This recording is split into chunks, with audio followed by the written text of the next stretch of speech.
तो आज बच्चे हम लोग देखेंगे क्या, जैसे परिमेय संख्या अगर भिन्न के रूप में दी गई है तो उसे हम दशमलव संख्याओं के रूप में बदलेंगे। ठीक, यानी भिन्न संख्याओं को दशमलव संख्या के रूप में आज बदलना सीखेंगे हम लोग। देखते हैं कैसे बदलेंगे। तो यहाँ पे देखेंगे जैसे कोई भिन्न संख्या है, जैसे 12 बटे क्या है 25, या फिर 13 बटे कितना है 15, नहीं 15 नहीं मान लेते हैं, ठीक 15 ही मान लेते हैं, या फिर 11 बटे 20। इस प्रकार से कोई संख्या होगी। ठीक है, तो सबसे पहले हमें जांच करना है जो भिन्न दशमलव संख्या प्राप्त होगी वो दशमलव संख्या शांत दशमलव होगी या अशांत दशमलव होगी। इसके लिए हम लोग चेक करेंगे हर में। ठीक, सबसे पहले देखिए दोनों का एचसीएफ एक है, 12 और 25 का आंसर हर का। तो देखेंगे यहाँ पे मासा इनका एक होगा, कहने का मतलब क्या है, अंश और हर दोनों अभाज्य संख्या है, अंश और हर अभाज्य संख्या है। यहाँ भी अभाज्य संख्या है, यहाँ भी अंश और हर क्या है, दोनों सहभाज्य संख्या है। इस सहभाज्य बोलना है यहाँ पे। ठीक, तो जब सहभाज्य संख्याएं होंगी तो हमें करना क्या है, हर के गुणनखंड करने हैं। यहाँ पे हर का गुणनखंड 5 × 5 होगा, यहाँ पे 3 × 5 होगा, यहाँ पे 2 × 2 × 5 होगा 20। 2 दूना 4 पंचे 20 से हो गया, 3 × 5 15, 5 × 5 25 से हो गया। अब देखना ये है हर, जो आप देख रहे हो ये हर में 2 और 5 के अलावा कुछ भी अगर दिखे तो हम कहेंगे दशमलव प्रसार अशांत होगा, नहीं तो दशमलव प्रसार क्या होगा, शांत होगा। तो इसमें 2 5 या दोनों में से कुछ है, केवल 5 दिख रहा है तो दशमलव प्रसार इसका शांत दशमलव होगा। यहाँ पे 2 और 5 के अलावा 3 दिख रहा है, क्या है 3, तो इसका दशमलव प्रसार क्या हो जाएगा, अशांत हो जाएगा। यहाँ पे 2 और 5 दोनों दिख रहा है, 2 और 5 दोनों दिख रहा है तो इसका दशमलव प्रसार क्या होगा, शांत होगा। कुछ और एग्जाम्पल लेते हैं हम लोग।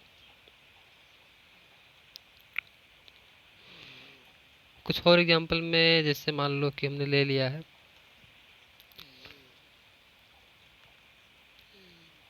3/18 ले लिया है, फिर 6/10 ले लिया है,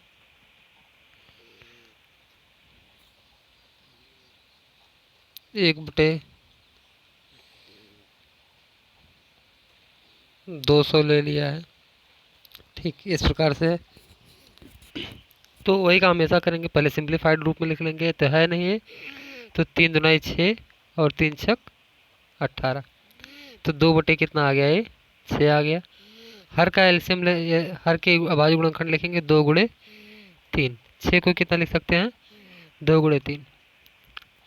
अब यहाँ पे 2 के अलावा या 5 के अलावा 3 आ गया है, हर में कितना आ गया है 3, तो ये क्या होगा, इसका दशमलव प्रसार अशांत होगा। 6/10 सिंप्लीफाई करेंगे, 2 से काट देंगे, 2 3 6, 2 पंचे 10, यानी क्या है 3/5। 3/5 है, हर में केवल 5 ही दिख रहा है आपको, ना तो 2 ना तो 3 दिख रहा है, ना कुछ और दिख रहा है, केवल 2 और 5 में से कुछ है, या दोनों हो सकता है, में भी केवल 5 ही है, तो यहाँ पे दशमलव प्रसार क्या होगा, इसका शांत होगा।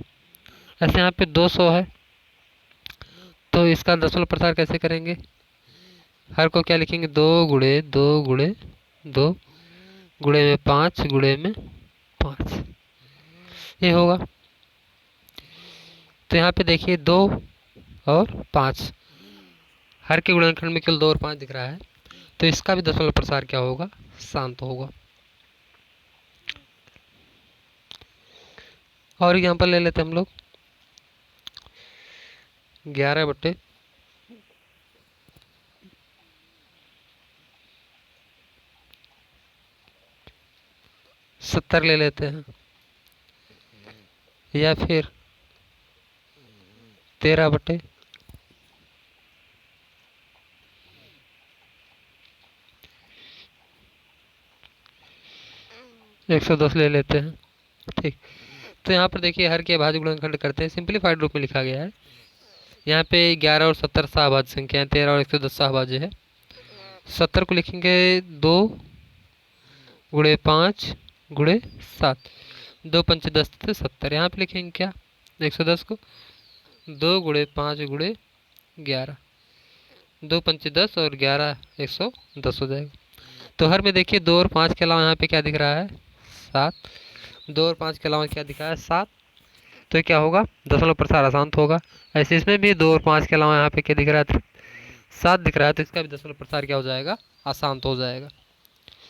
अब देखिए हम लोग बदलना सीख लेते हैं कि दशमलव बदलेंगे कैसे। अब तो हमने अभी तक ये जाना है कि कौन सी संख्या यानी कौन सी भिन्न का दशमलव प्रसार शांत होगा और कौन सी दशमलव भिन्न का प्रसार क्या होगा अशांत होगा। अब बदलना सीखते हैं हम लोग। जैसे मान लो कि 1/8 है, कितना है 1/8 बदलना है, तो 8 के गुणनखंड कर लेते हैं, कितना होगा या 2 की घात के रूप में लिख लेंगे, 2 की घात 3 होता है। 8 कितना 8 को क्या लिखेंगे 2 की घात 3। हमेशा हम लोग घर में 2 की घात 3 है तो यहाँ पे 5 की घात को अपनी तरफ लाएंगे, ठीक है, मतलब अपनी तरफ से लाएंगे। जैसे यहाँ पे 2 की घात 3 तो 5 की घात 3 का गुणा यहाँ भी कर देंगे हम लोग। यहाँ पर देखिए 2 की घात 3 थी तो हमें घात बराबर करनी है, तो इसको तो हटा सकते नहीं हैं, तो दूसरे को ले आते हैं हम लोग। तो 5 की घात 3 ले आए हम लोग।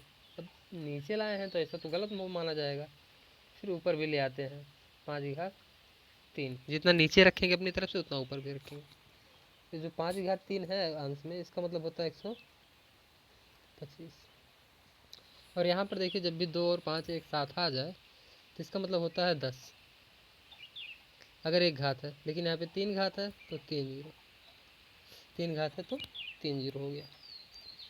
अब 3 जीरो है तो इसका मतलब 0.3 स्थानों पर लगेगा, 0.0 कितना है 1 2 5, दशमलव यहाँ पे आपका लग गया, 1 दशमलव हो गया।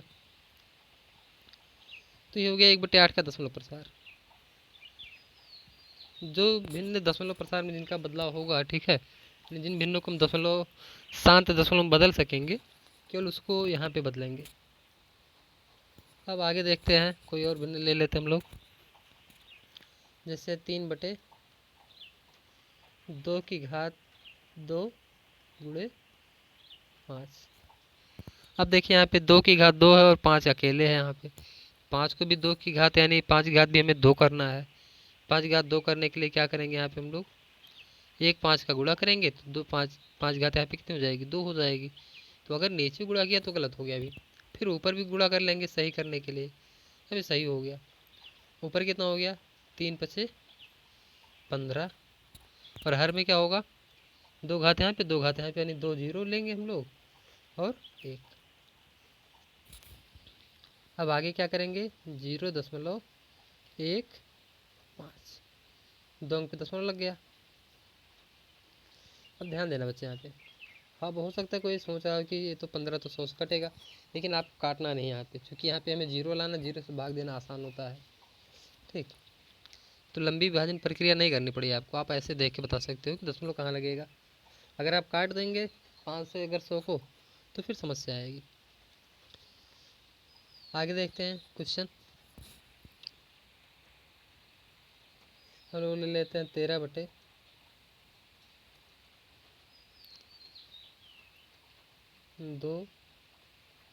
गुणे 5 की घात 2। देखिए यहाँ पे 5 की घात अधिक है और 2 की घात कम है, तो बराबर करने के लिए दोनों की घातों को हम लोग क्या करेंगे 13 गुणे 2 गुणे 2 गुणे 5 की घात 2। अब देखिए 2 तो एक ही बार था, पहले 2 एक बार था, तो हमने जब दूसरी बार किया है गुणा तो ऊपर भी इसको कर दिया है। अब देखिए 5 की घात 2 यहाँ पे है और 2 की घात 2 यहाँ भी हो गई है। अब ये ऊपर 13 दूनी 26 हो गया, कितना हो गया 13 दूनी 26। और फिर नीचे कितना होगा 2 घात है तो 2 जीरो बढ़ा देंगे हम लोग 1 के साथ। अब 2 अंक पे दशमलव लगाएंगे 0.26, ये हुआ आपका आंसर। नेक्स्ट एग्जांपल ले लेते हैं कोई एक और हम लोग। तो नेक्स्ट एग्जांपल में क्या ले लेते हैं, चलो ले लिया हमने 13/200। कितना ले लिया है, 13/200। और यहाँ पर देखिए 13 तो रहेगा ही। अब 200 का मतलब क्या है, अगर 2 जीरो है तो 2 जीरो का मतलब होता है 2 बार 5 है और 2 बार कितना है, 2 है। इसको अगर अलग अलग लिखेंगे हम लोग, 2 गुणे 5 अब ध्यान से देखिए बच्चे, 2 3 बार आया है, 5 कितनी बार आया है, 2 बार आया है।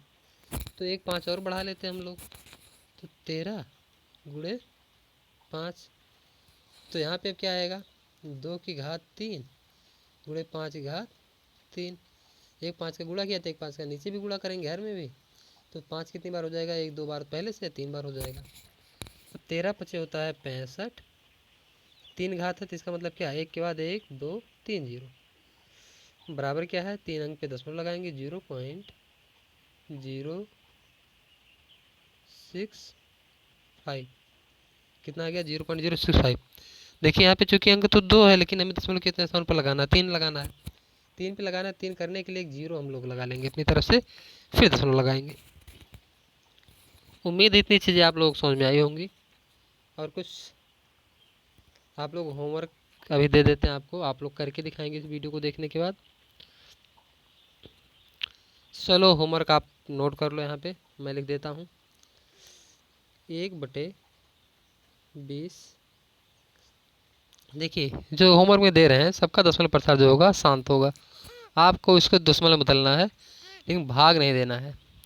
जैसा हमने बताया है, घात को बराबर करना है 2 और 5 की, सो आप लोग घात को बराबर करके दिखाएंगे। घात को बराबर करके लिखेंगे, ना कि सीधे सीधे आप भाग कर दो, ठीक, ताकि हमें दिखना चाहिए कि आपने घात बराबर किया है। नहीं तो कुछ बच्चे डायरेक्ट भाग कर देते हैं और सीधा सीधा आंसर लिख देते हैं, तो ऐसा नहीं करना आप लोगों को। 3 बटे कितना है, 15। 6 बटे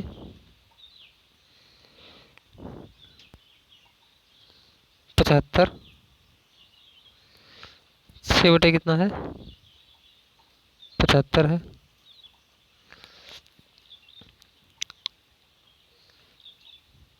8/25। 2/5।